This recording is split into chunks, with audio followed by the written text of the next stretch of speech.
An intimate but public conversation with the Creator of man to intercede on behalf of this nation in a time of crisis.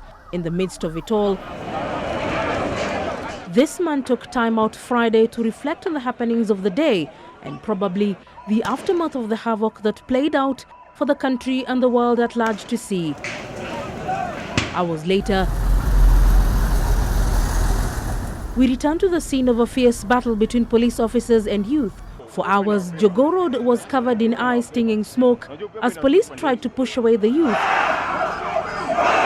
while also trying to shield themselves from a hail of stones. One man captured on camera carrying a bloody knife on one hand and bananas on the other, being sought by the police over attacks where some people were injured. Still pictures showing some action that was taking place in the midst of the action, where police were engaged in running battles with some youth. This individual seen carrying a knife in his pocket alongside other individuals who were also looting.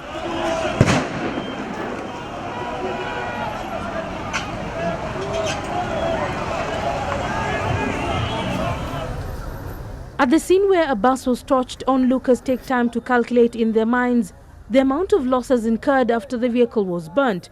The owner of the bus not present this morning, but through the Forward Travelers Circle leadership, we are told that he is overwhelmed by emotion. Sisi hatumbebi watu ya NASA ama watu ya Jubilee, tunabeba wote kwa sababu sisi ni wa Kenya.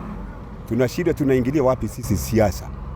Hivyo ni vibaya maneno ya siasa kuigizwa kwa biashara. The shell that once was a fully functional vehicle, still emitting smoke from within and without, the frames of the seats standing in place, with the rest of the 4.9 million shilling investment consumed by the flames. The damage that has been seen experienced once before, and the currents of anger very much detectable. Hatuna uoga, asiende kama tuko na uoga, tuko tayari. Na hii ni ya mwisho. Along this section of the road, many more are counting losses, but one man in particular is broken. 33-year-old Manasseh Mbugwa was out on a test run for a client's vehicle that he had just repaired when he got the news that his eatery was partly on fire. The chairman of the Bama business community livid about the amount of destruction witnessed here Friday. Watu wakuja watuambie sisi ni nini wanatudai. The Amaras Cafe was among the heavily affected businesses along this stretch of road. From afar, broken windows are clearly visible. The fridges that kept cool soft drinks now empty. The front windows are also shattered. Owner Manasseh Mbugwa's first reaction when he saw what had happened. I couldn't believe it. Everything I worked for, down in a span of minutes. I don't know where to start. I don't know where to start. A meeting was going on at the first floor of this cafe a few minutes after lunch had been served. All who were seated had to scatter for safety, trying to get away from the flying stones. Pieces of shattered glass on the floor. The place now open to the elements, a grim reminder of what happened here yesterday. Sisi walikuwa naenda kuchukua Leila huko. Haya, mbona hawakuenda na yeye wasituharibie mali yetu? Wao wapite tu, sisi tuendelee na kazi yetu.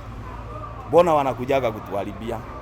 The fumes of tear gas have disappeared into the wind, leaving clarity to those business persons affected from yesterday's disaster that happened here along Jogoo Road, and they are left with nothing but literally to pick up the pieces and begin their lives afresh. But what is some of your feelings? What happened here last evening? While other business owners suffered losses in one premise, Manasseh is faced with questions from a worried group of clients whose cars he repairs, others for who he reconstructs vintage cars.